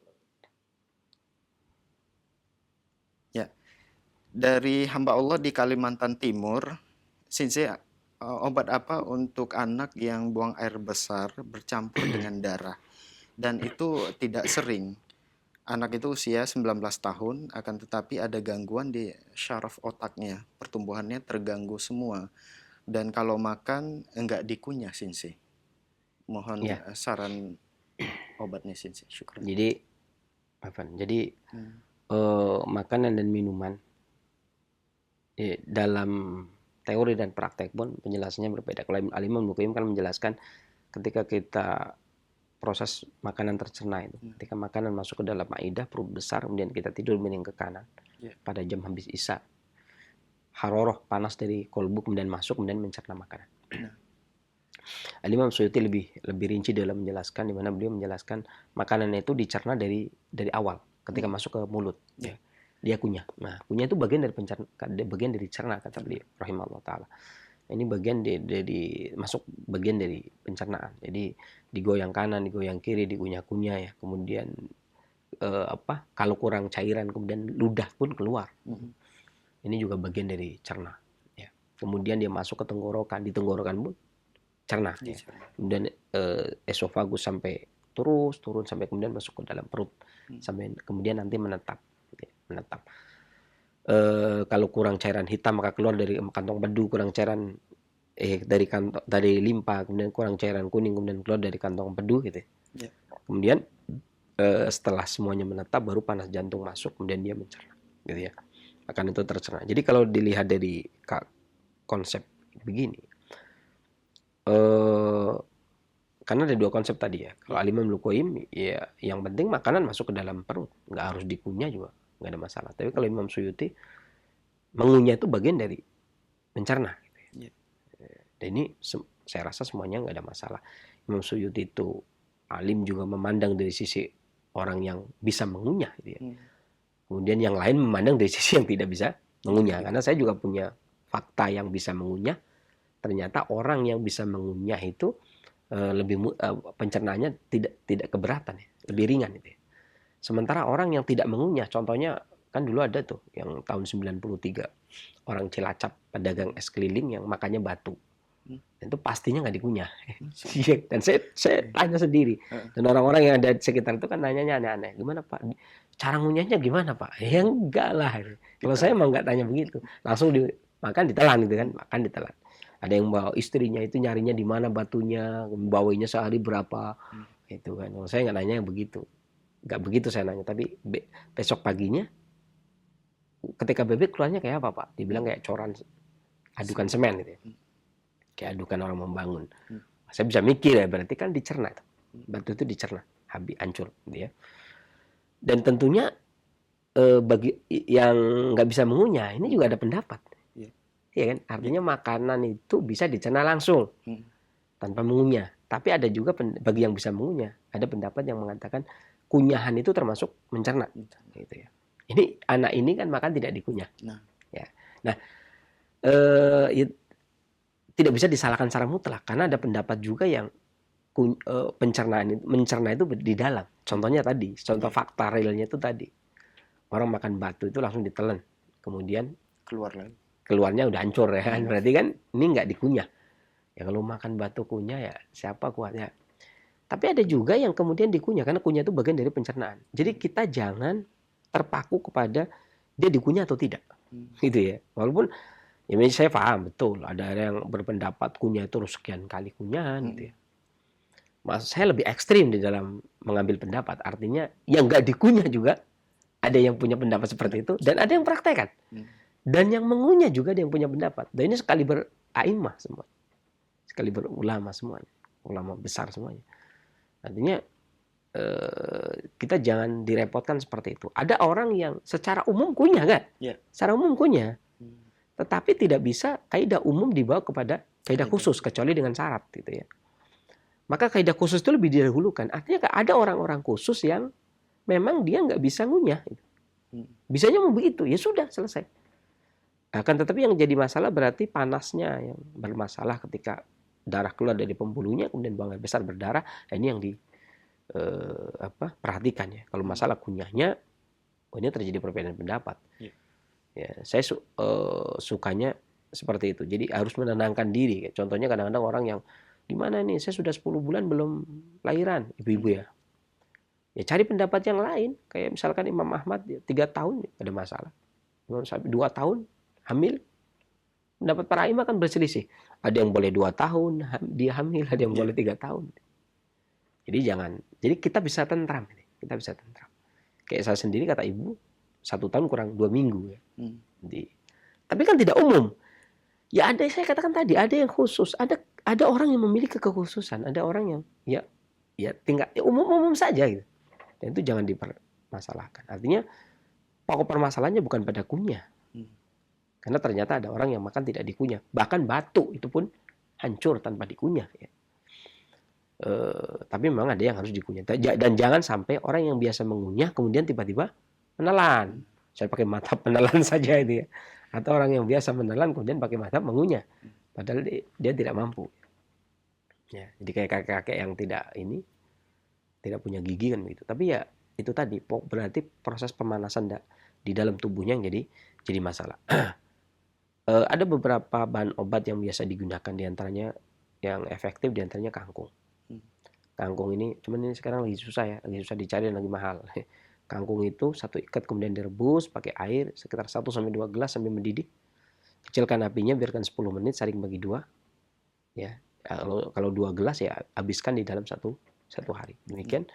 Mudah-mudahan langkat penyakitnya dan bermanfaat bagi para pendengar Indonesia yang lainnya. Selanjutnya. Baik, jazakallah khairan Sensei atas jawaban yang disampaikan. Semoga bermanfaat untuk penanya yang berada di Kalimantan Timur. Nah, Khotar Islam Azakumullah, masih kami buka kesempatan bagi Anda yang ingin berkonsultasi secara langsung seputar kesehatan atau keluhan penyakit di feedback. Ya, Waalaikumsalam warahmatullahi wabarakatuh. Dengan Bapak siapa di mana?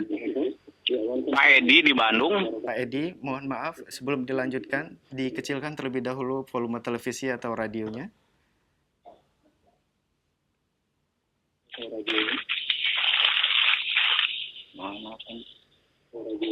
Halo? Ya, Halo? silakan Pak Edi kalau sudah dikecilkan.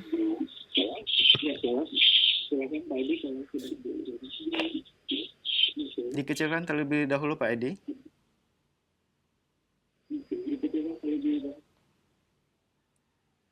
Ya. Assalamualaikum, Ustaz. Waalaikumsalam warahmatullahi wabarakatuh. Langsung ke pertanyaannya Pak. Maaf, saya ini penyakit apa?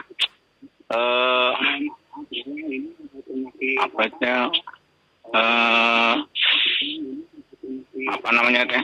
Kalau nggak ereksi itu apa itu ya? Lemah syahwat ya? Ejakulasi dini lemah syahwat? Ya? Ejakulasi dini lemah syahwat? Iya. Apa, Pak?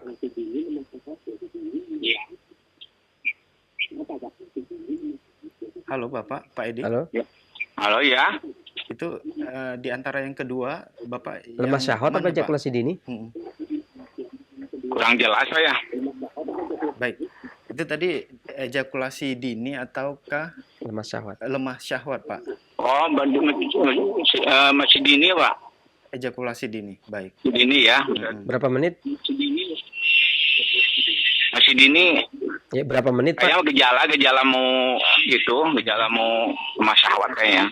Oh. Kalau berhubungan berapa lama?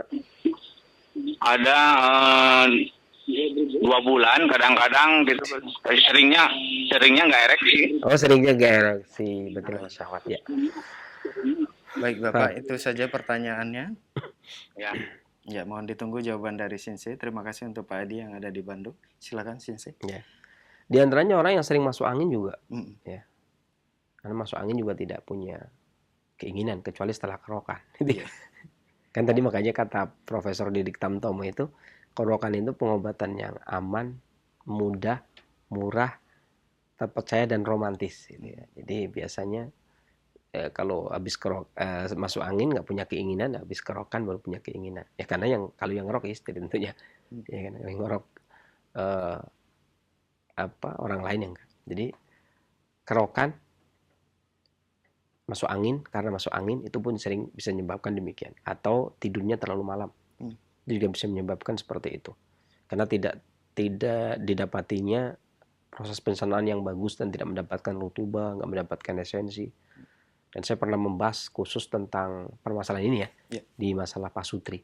Bapak bisa cek ulang ya, download ya di mana ya, di Facebook atau di mana? Kalau Roja itu Bisa di www.roja.com ya, www.roja.com atau di Facebook, di scroll ke bawah gitu ya, itu ada itu.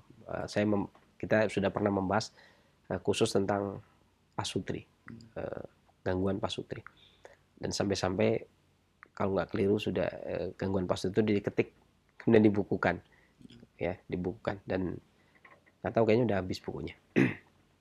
Dan ini permasalahannya banyak, kadang-kadang masalah pikiran juga, masalah stres, banyak kerjaan juga nggak menyebabkan dia tidak mood untuk melakukan berhubungan seksual. Kemudian trauma juga bisa menyebabkan lemah syahwatnya. Karena gula, diabetes juga bisa melemahkan syahwatnya. Banyak hal yang menyebabkan seorang itu menjadi lemah syahwat. Trauma masa kecil juga bisa gitu ya. Pada seringnya onani ya, pada pria dan masturbasi pada wanita itu juga bisa menyebabkan syahwatnya juga bermasalah. Dan yang paling penting adalah memahami betul apa yang menjadi penyebab. Kalau yang menjadi penyebab itu stres ya jangan stres. Yang menjadi penyebab tidurnya terlalu malam berarti tidurnya jangan terlalu malam, gitu ya. Kalau yang menjadi penyebab itu emosi, gitu ya berarti kendalikan emosi. Yang menjadi penyebab apa, lah itu yang dicari. Karena segala sesuatunya pasti ada penyebabnya. Kalau karena gula ya berarti turunkan gulanya. Ya. Beberapa obat yang bisa digunakan kalau untuk lemah syahwat saja itu sebenarnya banyak sekali. Ada biji lamtoro untuk orang yang diabetes, itu ada biji lamtoro. Biji lamtoro itu apa? Pete Cina ya, pete Cina ya benar, yang kecil-kecil itu. Bukan kembelandingan itu pete Jawa, ini pete Cina yang kecil. Kemudian dijemur kering sampai coklat warnanya biasanya ya. Dan disangrai, ditumbuk. Kemudian digunakan sebagai pengganti kopi diminum. Itu juga agak cepat menaikkan stamina. Dan kalau untuk yang tidak karena gula ya, itu bisa juga menggunakan jahe 1 ibu jari, kemudian lada 11 butir, kemudian kapulaga 3 butir. Kemudian diseduh pakai air sebesar gelas ini yang gede, yang 400 cc. Ya, kemudian kasih garam dikit. Yang suka kopi boleh kasih kopi, yang suka madu atau gula aren bisa pakai. Kemudian minum malam hari atau 2 jam menjelang ml. Ya, atau setiap hari setiap mau tidur. Demikian. Dan angkat penyakitnya dan bermanfaat bagi para pendengar Indonesia yang lainnya selanjutnya. Baik, jazakallahu khairan atas jawabannya. Semoga bermanfaat untuk Pak Edi yang berada di Bandung dan kita semua yang menyimak. Nah, ikhwatal Islam azakumullah, masih kami buka kesempatan bagi Anda yang ingin bertanya secara langsung. Baik, kita beralih ke pertanyaan melalui pesan singkat kembali Sensei di kesempatan ini. Ya, sudah ada banyak pertanyaan dan baik. Pertanyaan dari Ibu Eva di Bekasi. Assalamualaikum warahmatullahi wabarakatuh. Sensei, setiap pagi badan saya tiba-tiba sering mengalami lemas, lelah, dan juga mudah capek. Kemudian kadang disertai pusing, akan tetapi kalau dibawa kerja beraktivitas menjadi mendingan dan hilang Sensei. Pas duduk istirahat gejala tersebut mulai datang lagi. Nah, dan kira-kira apa obat herbalnya Sensei? Syukron. Sebenarnya ya memang itu juga termasuk masuk angin ya. Ketika gerak kemudian peredaran darah kembali lancar, kehangatan tubuh bisa didapat. Ini biasanya karena hawa dingin atau lembab yang kalau ada nyerinya, pegelnya berarti hawa dingin yang mengendap atau ada lembabnya. Tapi kalau sekedar hanya keluhan yang kemudian berpindah-pindah, ya berarti angin murni. Ya.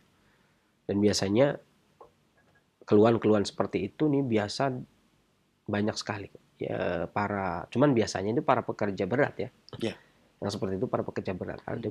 Kalau orang Jawa dulu bilang itu kalau udah biasa kerja kemudian nggak kerja, ini rasa-rasan atau badan semuanya kayak remuk, redam ya.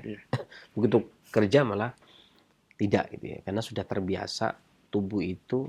Ya olahragawan juga begitu sih, semuanya begitu. Karena berhenti secara total itu demikian nih, karena itu tadi, karena peredaran darah lah, karena energi vital yang kurang lancar lah gitu ya. Ini berkaitan erat dengan tubuh yang memang sudah terbiasa dibantu dengan gerak. Ya.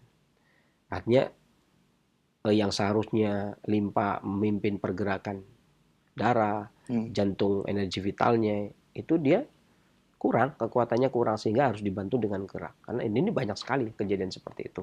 Makanya obat-obatan yang biasanya diminum itu, minumlah mau tidur, pagi hari kuat kembali. Dan obat-obatnya ya ini sebenarnya keluhan-keluhan lama ya, keluhan orang-orang dulu. Ibu bisa menggunakan 1 ibu jari temulawak. 1 ibu jari kencur, 1 ibu jari jahe. Ya. Kemudian direbus pakai air 1 gelas, saring kemudian diminum. Ini bisa dilakukan di setiap mau tidur atau bangun tidur. Ya, 1 kali sehari itu bisa cukup karena tujuannya untuk menguatkan energi vital dan menambah darah kembali. Demikian, mudah-mudahan Allah angkat penyakitnya dan bermanfaat bagi para pendengar dan pemirsa yang lainnya selanjutnya. Baik, syukuran Sensei atas jawaban yang disampaikan. Semoga bermanfaat untuk Ibu Eva yang berada di Bekasi yang telah bertanya. Nah, ikhwatal Islam azakumullah, silakan bagi Anda yang ingin bertanya secara langsung. Halo. Assalamualaikum. Waalaikumsalam warahmatullahi wabarakatuh. Ibu, Iya, dari mohon dikecilkan terlebih dahulu volume televisi atau radionya, Ibu. iya. Assalamualaikum warahmatullahi wabarakatuh. Waalaikumsalam warahmatullahi wabarakatuh. Dengan Ibu siapa di mana? Dari Mbak Sakila di Bogor. Ibu Sakila di Bogor ya. Iya. Silakan Ibu. Ini muka saya itu gatal-gatal ya. Terus ada seperti jerawat, tapi bukan jerawat. Itu kalau pakai obat tradisional pakai apa ya? Misalnya kalau ada di Roja, apa ada tersedia obatnya gitu? Baik. Iya. Itu sudah berapa lama Ibu? Udah lama, dulu mah sedikit, tapi sekarang kan menambah. Gitu. Iya. Baik. Assalamualaikum. Waalaikumsalam warahmatullahi wabarakatuh. Silakan sih. Para pengobat klasik itu seringnya ketika menilai penyakit, maka yang diobati itu biasanya yang punya kaitan erat. Artinya kulit itu dipimpin oleh paru, misalkan begitu. Ya. Makanya kalau ada penyakit kulit, maka yang dituduh bermasalah adalah parunya. Misalkan begitu contohnya. Dan menguatkannya itu dengan cara tentunya banyak makan tambahan konsumsi buah, sayur, kurangi yang berlemak. Ya, kemudian hindari banyak pikiran, dibikin enjoy, santai gitu ya. Beberapa bahan obat ini kan buah, sayur, jus itu efektif digunakan, dan beberapa obat yang bisa digunakan, ibu bisa menggunakan 1 ibu jari temu hitam kemudian direbus dengan 1 gelas air sambil mendidih, ya sampai mendidih, kemudian saring diminum, boleh ditambah dengan madu. Ya, tapi kalau ingin praktisnya mau minta kunyit asam tukang jamu yang biasa keliling itu juga efektif. Ya, demikian mudah-mudahan Allah angkat penyakitnya dan bermanfaat bagi para pendengar dan pemirsa yang lainnya selanjutnya. Baik, syukuran Sensei atas jawaban yang disampaikan, semoga bermanfaat untuk Ibu Sakila yang berada di Bogor. Nah, ikhwatal Islam azakumullah, silakan bagi Anda yang ingin bertanya secara langsung. Kita beralih ke pertanyaan melalui pesan singkat kembali. Assalamualaikum warahmatullahi wabarakatuh, Sensei. Waalaikumsalam. Sensei dari hamba Allah, tidak menyebutkan namanya.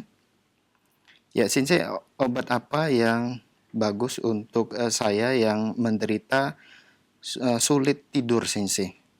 Kemudian suka gelisah, takut, dan suka menangis pada saat sendiri. Syukuran Sensei. Nah, kemarin juga saya sudah menyebutkan ya, beberapa penyakit Al-Imam Al-Qayyim menyebutkan dalam Ighatsatul Lahfan bahwasanya penyakit kolbu itu obatnya 2, alamiah dan syariah. Tapi alamiah dan alami ini bisa digunakan manakala penyakit kolbu itu sudah mengganggu badan, seperti banyak pikiran menjadi susah tidur, ya kan? Ini mengganggu jantung.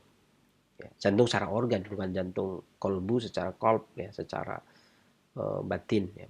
Secara dohir dia sudah terkena juga, sudah jadi masalah juga. Maka barulah dia pakai alamiah. Tapi kalau belum sampai berimbas kepada badan, maka tetap saja pakai yang syariah. Tapi tetap saja kalau dia dari kolbu kemudian menjangkit ke badan, ya tetap yang digunakan 2 kata Imam Al-Qayyim dalam Ighatsatul Lahfan. Ini alamiah dan syariah.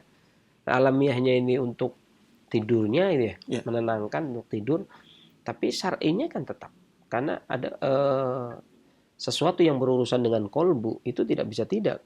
Ibnu Qayyim jelaskan dalam Tibbun Nabawi. Pasti harus dari Nabi SAW, dari apa-apa yang diturunkan oleh Allah Subhanahu wa taala. Enggak bisa kemudian diambil dari yang lain. Carilah pokok permasalahannya. Ya. Karena walau bagaimanapun juga penyakit kolbu itu ya kembali pada diri sendiri. 1000 ustadz yang memberi nasihat kalau dia enggak ya kan. Wah, ustadz mah bisanya ngomong sabar. Coba dia sendiri jadi saya. Ya repot kalau seperti itu ya. Karena sampai dunia kiamat pun tidak akan bisa saya jadi Anda jadi Saya itu nggak bisa. Jadi seperti itu. Ya, kadang-kadang ustadz yang salah katanya. Lu nasihatnya. Ya memang begitu, gimana lagi? Ya sabar, tawakal ya. Banyak berdoa kepada Allah. Saya udah doa kan repotnya. Saya udah doa. Saya udah sabar, saya udah doa. Tapi masih cemas, lu gimana ceritanya? Saya udah tawakal, saya udah berusaha tawakal, saya udah berusaha sabar, saya udah berusaha berdoa, tetapi tetap saja cemas, tetap saja ketakutan. Ya itu namanya enggak, belum. Kalau sudah sabar, udah tawakal, segala sesuatu serahkan kepada Allah Subhanahu wa taala, mana ada kemudian masih cemas. Karena yang namanya manusia itu siapa yang tahu? Kan praktisnya gini, dulu itu kita nggak ada kok. Iya kan? Ya kita, kayak saya misalkan ada kan tahun kemarin, tahun 76. Baru ada saya. Sebelumnya kan saya nggak ada. Ya. Dan sebelum nggak ada, kemudian nanti nggak ada lagi, kan hal yang biasa. Iya kan? Selesai masalah. Jadi apa sih yang jadi masalah? Kalau dulu nggak ada masalah, sekarang ada masalah dong. Kalau sekarang ada masalah, besok nanti nggak ada masalah lagi. Ya. Bagaimana pintar-pintarnya kita mensyukuri karunia Allah. Jangan sedikit-dikit mewek, dikit-dikit takut, dikit-dikit cemas. Ya. Kok kayak nggak ridho banget dengan takdir Allah gitu kan? Dengan ketentuan dari Allah Subhanahu wa taala. Jangankan kita, siapa kita? Nabi aja diuji. Nabi Nuh itu anaknya loh. Ditenggelamkan. Iya kan? Oleh banjir. Iya, kalau anaknya langsung ketiban batu meteor mati mah ringan. Ini ngelihat dia naik ke gunung Di depan. di depan matanya, naik ke gunung, air tambah naik. Anaknya tambah kekaruan, ini sesak di dada sampai ya kalau kayak kita protes kan, ya Allah kenapa engkau tidak selamatkan anakku gitu. Janjinya Allah kan yang keluarga diselamatkan, tapi maksudnya kan bukan begitu. Allah Maha tahu. Oh ya, itu nggak protes. Nabi Nuh itu, oh ya itu kan nabi. Ya kita contohnya siapa kalau bukan itu? Ya manusia banyak, yang sabar itu banyak sekali. Cuman kan nggak mau dijadikan contoh, ya kan? Karena dia tidak dijamin masuk surga kan. Ya, betapa Nabi SAW itu berdakwah di Thaif, dilempari pakai batu sampai merangkak, ya kan? Sabar. Mereka bersabar. Karena sabar itu kata Al-Imam Ibnu Qayyim ibarat kuda pacu yang tidak pernah terperosok. Ibarat anak panah yang tidak pernah meleset dari sasarannya. Dan itu solusi yang tepat. Gitu ya. Jangan kemudian dikit-dikit, kok kayak kita nggak ridho dengan takdir. Kan segala sesuatu itu atas dasar rahmat Allah. Kita masuk surga itu bukan karena amalan kita kok. Karena rahmat Allah. Jalan keluar itu dari karunia Allah. Terimalah. Jangan kemudian nggak terima. Ya memang semua kalau pingin enak, semua pinginnya enak orang ya. Ya kan? Kalau kita boleh memilih gitu ya Allah, kalian boleh milih. Saya pinginnya nganggur tapi tiap hari ada duit 2 juta jadi. Itu kan enak. Ya, tapi kan itu lucu. Gimana ceritanya bisa kayak gitu di dunia gitu ya? Jadi ya segala sesuatu itu semua orang punya keinginan. Tapi kalau keinginan tersebut tidak tercapai, apa salahnya? Ya kan? Ya. Karena kalau memang salah, kita lahir dunia juga salah gitu ya. Tapi kalau memang benar, ya jelas kita punya Tuhan yang maha benar. Itu udah selesai. Maka kalau saya sih, kalau ada orang yang penyakit kolbu begitu itu, saya paling suka untuk menganjurkan berdoa. Kalaupun dia bilang, saya udah berdoa belum. Kalau berdoa ya nggak begitu. Wallah yang berjanji kok untuk nastajib lakum, kalau doa itu pasti saya jawab. Nggak begitu sih bentuknya. Sampai ketakutan dan sebagainya. Apa sih artinya obat? Obat-obatan lahir itu ya, dohir. Kalau kemudian kolbunya selalu takut, masa selalu takut saya kasih kurma? Ya tetap aja ketakutan ya enggak?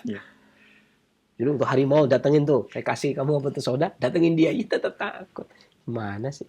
Ketakutan, kecemasan itu obatnya tetap yang paling penting kata Imam Ibnu Qayyim adalah syariah. Ya. Kalaupun obat yang lainnya seperti ibu bisa minum brotowali untuk menenangkan, biar bisa tidur maksudnya ya. Teh pegagan biar bisa tidur atau brotowali minta ke tukang jamu gendong itu biar bisa tidur, itu sah-sah saja, tetapi tetap saja selama kolbunya belum sembuh masih bermasalah, ya masalah. Itu yang masalah ya. Tapi yang paling prinsip adalah bagaimana kita menyerahkan sepenuhnya kepada Allah, menerima takdir Allah. Kita bersyukur, insya Allah akan ditambah nikmat kita ya. Kalau kita semakin kesannya itu tidak Kalau nangis terus mewek terus itu kan kesannya nggak syukur. Iya kan? Kesannya Allah itu kejem banget ya, dari kita itu udah kejem. Padahal dalam tangisan kita pun ada nikmat karena kita bisa bernafas, menikmati keadaan ini. Ya, matahari bersinar terang, kemudian curahan hujan ya turun juga. Kita bisa melihat curahan hujan. Masih banyak orang yang lebih menderita dari kita.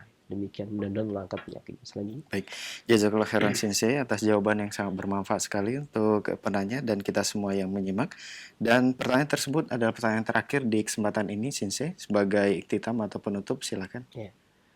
Baik, saya selalu memberikan saran dan nasihat kepada diri saya, keluarga saya dan semuanya. Banyak-banyaklah kita mensyukuri nikmat Allah. Banyak-banyak kita mensyukuri nikmat Allah. Ya, karena terkadang tanpa kita sadari keluh kesah kita, tangis kita, kecewa kita, kecemasan kita, kok ya kayak nggak ada ridhonya, kok ya kayak nggak ada ridhonya kita dengan ketentuan Allah. Padahal apa yang telah ditakdirkan oleh Allah kepada kita itu ya pasti yang paling baik. Ya. Musibah apapun ya pasti bisa kita terima, nggak mungkin. Ya, karena la yukallifullahu lah. Jadi apa yang Allah ujikan kepada kita itu pasti sudah ada jalan keluarnya. Dan kita mampu, bukan nggak mampu. Ya, Maryam saja bundanya Isa, ya, yang dalam keadaan hamil sendirian, bagaimana dia melahirkan, tetap saja bisa. Hajar, ingin minumnya Ismail, tetap saja bisa. Ya, walau bagaimanapun juga bersyukur itu ya sesuatu yang ringan. Makanya ya ada benarnya sih banyak menangis. Tapi kalau sendiri jangan menangis di depan orang. Depan orang menangis kayak orang yang paling tawadu banget, kayak orang yang paling takut sama Allah. Begitu sendirian ketawa kan enggak. Kalau bisa sama Allah, sama banyak manusia ketawa. Karena kenapa? Ini keriduan kita, seakan-akan kita nih ridho dan syukur ya. Ikhlas dengan apa yang Allah takdirkan ya. Kita menikmati karunia Allah ini. Nah, kalau mau nangis sendiri aja gitu ya. Iya kan? Merenungi, oh ya Allah, kebesaran Allah. Tapi banyak-banyak berdoa. Di depan orang lah banyaklah kita tersenyum. Bukan ketawa yang mengeraskan hati ya, tapi tersenyum bentuk mensyukuri alhamdulillah. Banyak-banyak alhamdulillah. Banyak-banyak alhamdulillah pujian kepada Allah. Orang dari lahir sampai hari ini itu ya boleh dibilang itu karunia bukan tidak terhitung lagi, emang nggak terhitung. Sudah jumlahnya udah sangat luar biasa. Hanya kalau sedikit goncangan, kalau paling kadang-kadang kan orang begini, perusahaannya bangkrut bunuh diri, iya kan? Padahal masih punya anak, masih punya istri, masih punya rumah, wah, masih banyak sekali. Banyak orang-orang yang lebih menderita dari kita. Ya banyaklah para pejuang-pejuang kita di zaman penjajahan itu lebih menderita. Ya, hidup di zaman itu ya kan, hidup ya segan mati tak mau. Ya, pinginnya hidup tapi hidup pun kayaknya pinginnya mati. Ya. Oh, sekarang di alam kemerdekaan, pemerintah yang baik, mendukung masyarakat Islam. Ini dibikin enjoy saja. Ada sedikit permasalahan, ya itu buat lucu-lucuan saja. Dunia ini ya begitu ya, namanya dunia. Harus ada lucu-lucuan. Ya, ada sedikit hutang, nggak apa-apa lah. Ya, mudah-mudahan Allah bisa memberikan kita rezeki dan seterusnya. Ada sedikit masalah, ya biasalah. Yang namanya dunia itu ya harus ada seperti itunya. Ya, kalau enggak ya surga. Kalau semuanya nikmat, virus, datar saja, nggak ada masalah, itu surga. Yang namanya dunia ya begini, harus ada seperti ininya. Ya kan? Ada suka duka. Makanya ya begitu kalau bapak-bapak sering komunikasikan dengan istri. Karena walau bagaimanapun juga sehebat-hebatnya seorang suami yang tampak di depan, ya kalau belakang rumah, dapurnya, rumahnya itu nggak beres ya nggak beres. Ya, kayak saya misalkan begini, saya tampil menyampaikan bla bla bla. Loh, kalau di rumah ada masalah ya nggak bisa. Paling tidak kalau bapak-bapak ya istri lah, istri itu sangat mendukung, Ya alhamdulillah. Ya, sebenarnya istri saya ini walaupun istri saya satu itu rasanya lebih dari 3. Artinya nikmat yang luar biasa. Ini yang perlu disyukuri. Di mana klik kita ini ya, di mana kita dengan keluarga mengatasi masalah bersama dengan istri, ya, bersama dengan anak. Ya. Kemudian seorang istri juga dengan suami. Kalau rumah tangga ya. Kalau anak-anak bersama dengan ibu, bersama dengan bapak. Selesaikan masalah itu, kemudian berdoa kepada Allah Subhanahu wa taala. Orang terdekat bisa menyelesaikan soal. Sehebat-hebatnya orang tersebut kalau pendampingnya itu yang bikin masalah terus ya dia stres. Ya, saya itu tiap hari itu boleh dibilang sebulan itu ribuan orang, 1000 lebih orang curhat kepada saya stresin, saya gini. Lah kalau saya ikut stres gimana? Kalau istri saya bikin stres gimana? Alhamdulillah istri saya baik sekali. Itu utama loh ya, karunia dari rumah itu yang tidak bikin stres. Artinya menyelesaikan masalah. Itu karena hampir bisa dibilang sebulan itu ribuan orang yang datang kepada saya dalam keadaan stres mengeluh, gitu ya kan? Ya. Kalau saya juga, selesai itu masalah. Makanya banyak-banyaklah bersyukur kepada Allah. Insya Allah dengan syukur Allah akan tambah nikmat kita. Itu janji Allah. Dan kalau kita tetap mengingkari nikmat Allah, seakan-akan semuanya itu menjadi bala dan bencana bagi kita, tidak ada nikmat, ya tunggulah azab dari Allah. Dan itu sangat pedih. Mudah-mudahan bermanfaat bagi saya dan semuanya. Saya akhiri bila taufiq wal hidayah. Alhamdulillah. Wassalamualaikum warahmatullahi wabarakatuh.